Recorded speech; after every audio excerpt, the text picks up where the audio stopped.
Muy bien, está con nosotros Emiliano, lo hemos presentado a Emiliano Comte, que ha llegado de Argentina. Emiliano, ¿qué básicamente lo que no digo profesas, sino qué es básicamente lo que vas desarrollando en los seminarios que vienes generando en diferentes partes de Latinoamérica? Bueno, mira, principalmente es una investigación que tiene que ver con estas profecías, elementos que nos hablan del futuro y que a veces nosotros lo pensamos como muy elevado, muy lejos de nosotros, pero cuando recién te escuchaba en el primer bloque hablando de todas estas cosas, me sonreía porque veía prácticamente un reflejo de todos los temas que estas profecías van englobando, porque nos están hablando del cambio climático, de la ecología, de procesos de guerra, de procesos de divisiones políticas, de una serie de circunstancias que son muy amplias, pero también que nos están hablando de un cambio. Recién vos apuntabas a esto de que verdaderamente nosotros miramos muchas veces a las personas por su ideología, por su bandera, y perdemos el contacto con lo que el hombre interiormente es. Y eso es justamente lo que nos dice, por ejemplo, la profecía. Los indios Hopi de Norteamérica hablaban y decían que aquellos que no participaban en la división ideológica del mundo eran los que mejor estaban preparados para vivir y para construir una sociedad mucho mejor y mucho más justa. Entonces, por ejemplo, tenemos a los Hopi, tenemos a los mayas, tenemos a diferentes documentos, algunos son tocados por las religiones, por las profecías bíblicas, pero que realmente nosotros lo tocamos desde el punto de vista de la investigación y de cómo se concatenan y nos van hablando de una serie de cambios, una serie de procesos que estamos viviendo hoy en día, que son muy importantes, pero que siempre nos dan y nos ofrecen una alternativa y una salida frente a esos conflictos. Algunos de ellos manipulados, ¿no? O sea, y en los tiempos, no solamente manipulados por los políticos, sino en su tiempo fue manipulado por la Iglesia. Hoy veía un documental hace unos días atrás, cómo ha entrado la Iglesia evangélica, por ejemplo, en Brasil, ¿no? Para manejar también sus intereses. O sea, todo tiene un porqué. Exacto. Ahora, va a depender mucho cuál es la meta a la que quieres llegar. O sea, empoderarte económicamente, ser el multimillonario de la zona o convivir en armonía con tu naturaleza, por ejemplo. Exacto, porque obviamente que la profecía se puede utilizar para sembrar miedo, para manipular a la gente y sobre todo se existe con algo que vos también recién decías en el primer bloque, ¿no? La falta de información, la falta de conocimiento. Eso ayuda mucho, pues. Exacto, la ignorancia de la gente de estos temas y por eso cuando nosotros de pronto hacemos estas conferencias que siempre tratamos de hacerlas gratuitas, manejándonos a través de nuestros propios recursos para que la información tenga la mayor capacidad de ser compartida y compartida. Y al poner una fuente de información, por ejemplo Nostradamus, por ejemplo los mayas, por ejemplo la profecía que hablaban los mapuches, o lo que hablaba el mismo libro de Apocalipsis, o lo que hablaba un personaje que ahora te puedo mostrar unas cosas que traje, que se llama Benjamín Solari Parravicini. Tenemos algunas imágenes, por favor, Ronnie, vamos compartiendo, por favor. Es muy exacto, digamos, la forma de entender y de afrontar el futuro y no hay posibilidad de manipulación. ¿Por qué? Porque tanto yo como vos manejamos la misma información, los mismos conocimientos y una persona informada y con conocimientos es mucho más difícil de ser arrastrada por, digamos, todos estos personajes y manipulada que van surgiendo y que van utilizando una necesidad de la gente que es muy real por un cambio, por una necesidad de llenar un vacío en su vida, por estos personajes que terminan, digamos, lucrando de esta información y no dándole verdadera libertad a las personas, que es lo que la fuente profética, en todas sus manifestaciones, en todas las partes del mundo, en todas las épocas donde ha sido entregada, es lo que verdaderamente busca. Ahora, ¿existen profecías solamente malignas o de repente profecías que nos pueden dar cierta esperanza de? Es dependiendo cómo nosotros consideremos algo que es maligno. Por ejemplo, yo tengo una vida muy desordenada y claro, yo me puedo dar un accidente de tránsito tan fuerte que eso cambia mi vida y me acomoda. Entonces, algo que es negativo se convierte en positivo. Pero digamos que desde el punto de vista de lo que nos anuncian, sí nos anuncian lo que estamos viviendo hoy con Rusia y los Estados Unidos, es algo totalmente reflejado en la profecía. De hecho, nosotros conocemos cada uno de los pasos que se van dando y realmente son muy certeros. Por ejemplo, en la profecía de Benjamín Solari Parravicini, que hacía unos dibujos. Este es un artista plástico argentino, lo has conocido, lo has oído hablar, ¿no? Bueno, Parravicini, que ha salido películas, que han salido documentales de él, habla de estos conflictos, de cómo el mundo va a entrar en una división ideológica entre izquierdas y derechas, sin poder ver lo que vos decías hoy justamente, ¿no? Sin poder ver el reflejo, la esencia de la persona que hay detrás y cayendo simplemente en esto de verdes y rojos y no pudiendo ver más allá y cegándonos cuando en realidad lo que nosotros tenemos que ver es el espíritu de la persona, la conciencia que trae, ¿no? Entonces, Imagínate que todos estos conflictos y todos estos procesos, como la Tercera Guerra Mundial, que es muy clara en la profecía, pero también tenemos profecías de Parravicini que nos dicen de una gran esperanza que emerge en el altiplano de Sudamérica. Estamos hablando que Cusco, que Puno, que las ciudades de aquí van a aportar algo al mundo. No te digo al Perú, no te digo a Bolivia, sino en el mundo, algo que se va a ver, algo muy fuerte, y está concatenado a este cambio de pensamiento, a una transformación de conciencia. Porque es imposible seguir pensando, Emiliano, de que solo pues los griegos y los romanos y los egipcios aportaron al mundo. O sea, que nosotros qué, Latinoamérica no tiene pies, no tiene cabeza, tiene un brazo menos que los europeos. Es imposible seguir pensando en eso. El detalle está en cuánto acomodamos al bienestar general ese cúmulo de conocimientos y no los excluimos. Vi otro documental, no sé si lo tienes, Ronnie, por favor, el perdón que hace el gobierno australiano a los aborígenes en Australia. ¿Y cuándo le vamos a pedir perdón? Se hacía la pregunta, el documental. ¿Cuándo vamos a pedir perdón a los aborígenes, a los nativos, pueblos ancestrales a los americanos, pueblos latinoamericanos? O sea, yo creo que por ahí va a comenzar también un cambio. Exacto, y una buena forma de hacer justicia es reconocer, por ejemplo, el valor de los incas, ¿no? que habían construido esa sociedad que a veces nos avergüenza que nosotros, en pleno siglo XXI, con los avances tecnológicos, no podamos igualar ese prodigio, ¿no? Que verdaderamente los incas habían conquistado de eso de trasladar alimentos, del bienestar general, del orden que había, ¿no? Y que hoy no se puede estar. Y bueno, la profecía y con es mayor eso, cantidad de personas. con mucha mayor cantidad de personas, ¿no? Entonces, Y con menos fluidez de información, o sea, en términos tecnológicos, ¿no? acá justamente tengo un gráfico de Parravicini que nos dice que una nueva visión emerge en Latinoamérica. Y eso significa, esto es de 1972 este gráfico, que algo muy fuerte va a empezar a aparecer en América Latina.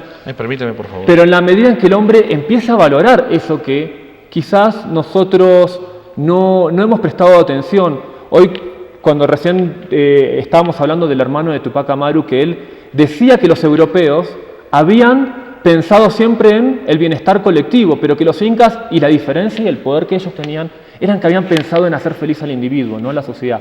O sea, que todo emergía desde el individuo. ¿Qué pasó con esos conocimientos? Que hoy no los encontramos, que hoy siempre estamos mirando para afuera. Pareciera que no es el interés pues, de muchos partidos verdes, rojos, amarillos, amarillo patito, verde, rosado, no sé, cada color que le andan poniendo los políticos también, y no le dan interés al individuo. Pues. Así es. Entonces, esto es lo que la profecía comienza a decirnos, que el hombre empieza a recuperar. La capacidad de verse a sí mismo, la capacidad de recuperar su esencia. Nosotros no somos, digamos, ni europeos, ni estrictamente indígenas, somos una mezcla, una hibridación, y eso es lo que nos da riqueza, que verdaderamente el latinoamericano tiene una unión de conocimientos, un sinnúmero de facultades que hoy no la estamos encontrando, pero que la profecía, y eso puedo dar certeza de que es así, esta fuente de información tan maravillosa, nos dice que el hombre en Latinoamérica va a encontrar, y con eso, en el medio de un conflicto mundial donde las potencias se desgarran por poder, por dinero, se matan por hacer eso, América Latina comienza a enseñar algo diferente. Ahora, hay una enorme y clara diferencia entre Europa y América Latina, y América Latina y el Oriente. Es la transformación de nuestros recursos. Pues, ¿no? Tenemos una cantidad increíble de recursos, no solamente los naturales, no solamente hablo de gas, de petróleo, sino también hablo de cultura, hablo de conocimiento. Y a nosotros nos fascina cuando vemos un par de chinitos haciendo unas barbaridades ahí, basado por la disciplina, eso es cierto, pero y aquí como que no tuviéramos las mismas condiciones para ser disciplinados, por ejemplo. Y lo otro es la transformación de nuestros recursos naturales. El gas seguimos trasladándolo como gas, lo transforman en el otro lado y nos devuelven en plásticos, nos devuelven en elementos mucho más caros, sin ir lejos, la papa. En el Perú pues, exportamos papa en una buena cantidad, pero nos las devuelven en bolsitas que nos cuesta más caro que la papa ahí en la siembra. Hay que hablar mucho de eso también, ¿no? O sea, y cuánto los gobiernos tienen, no digo la culpa, sino la complicidad de no querer dar ese salto. Porque pareciera que en términos criollos, como decimos acá, nos arrugamos, nos asustamos de dar el salto cualitativo y decir, oye, ya, vamos a transformar estos recursos que tenemos, y seguramente que lo tiene Argentina, seguramente que lo tiene Brasil, lo tiene Chile, pero no damos el gran salto porque creemos que Europa es el non plus ultra, o en algunos casos más terribles, es Estados Unidos es lo máximo. Eso es algo que se llama identidad, ¿no? al hombre le está faltando identidad. ¿Al latinoamericano? Al latinoamericano.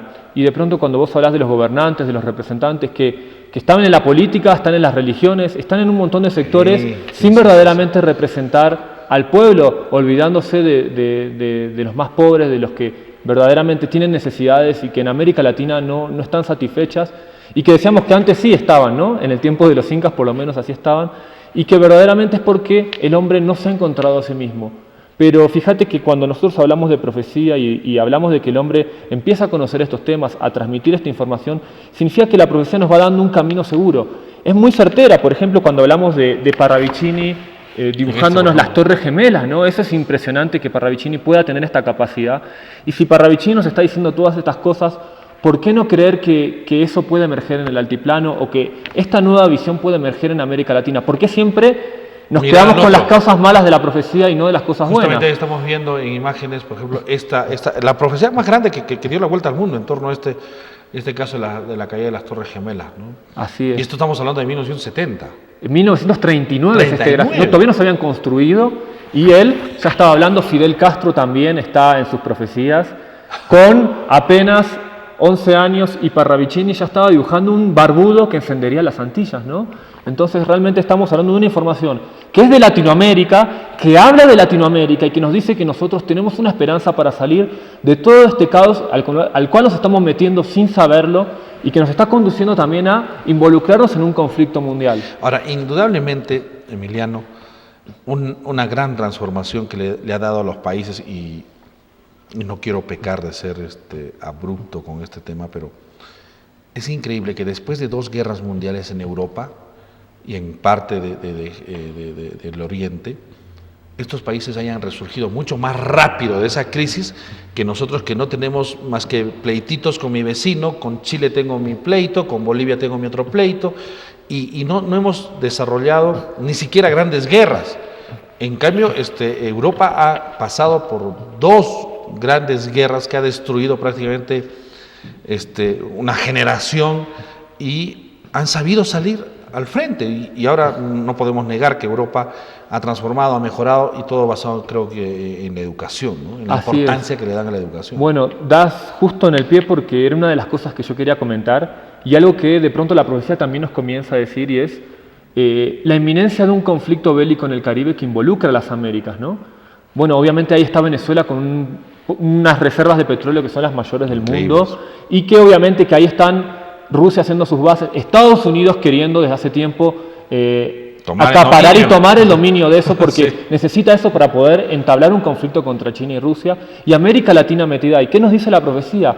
Que este conflicto de Centroamérica que se va a dar en los próximos años, que es antes de los otros conflictos, va a permitir a América Latina entrar en un caos, pero en ese caos comenzar a verse a sí misma y a reflexionar.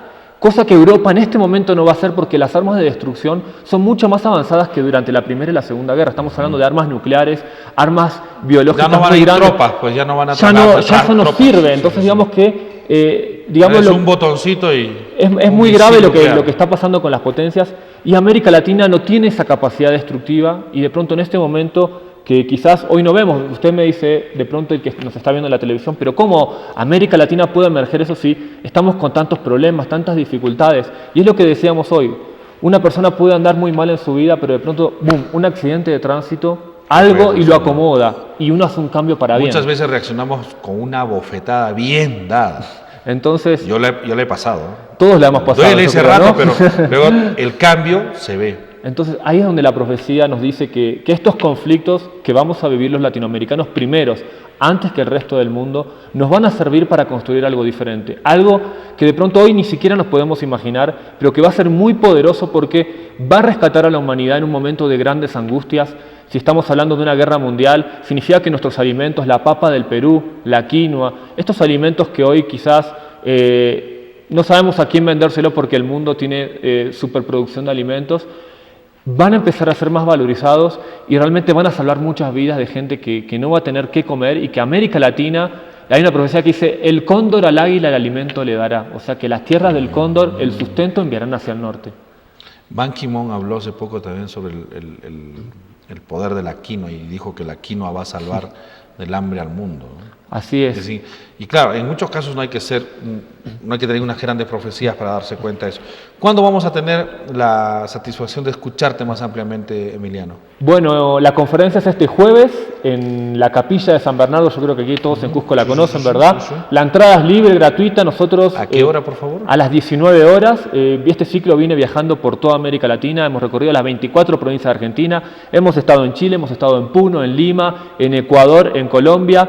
Hemos hecho encuentros internacionales. Ahora ha ido mucha gente de Perú para Es allá. increíble que en un mundo tan sistematizado, donde tranquilamente te puedes poner pues, en una teleconferencia, haya gente que todavía diga, oye, mírame, voy a volcar mis conocimientos, y creo que tenemos que aprovechar eso. Porque es muy fácil ahora dejarnos engañar hasta por las redes sociales con cada cuento que salen ahí. Hoy día veía, por ejemplo, 5 millones de entradas a un perrito que dice que hipnotiza a la gente. No me vengan con tonterías, por Dios. Aprovechemos estas oportunidades, aprovechemos en el buen sentido de la palabra, Emiliano, este jueves a las 7 de la noche en la Capilla de San Bernardo. Escuchemos, aprendamos, valoremos y bueno, luego debatamos, sin duda alguna. Un abrazo Así para es. ti, Emiliano. Muchísimas gracias, José. Ahí nos estaremos viendo. Un abrazo para ti.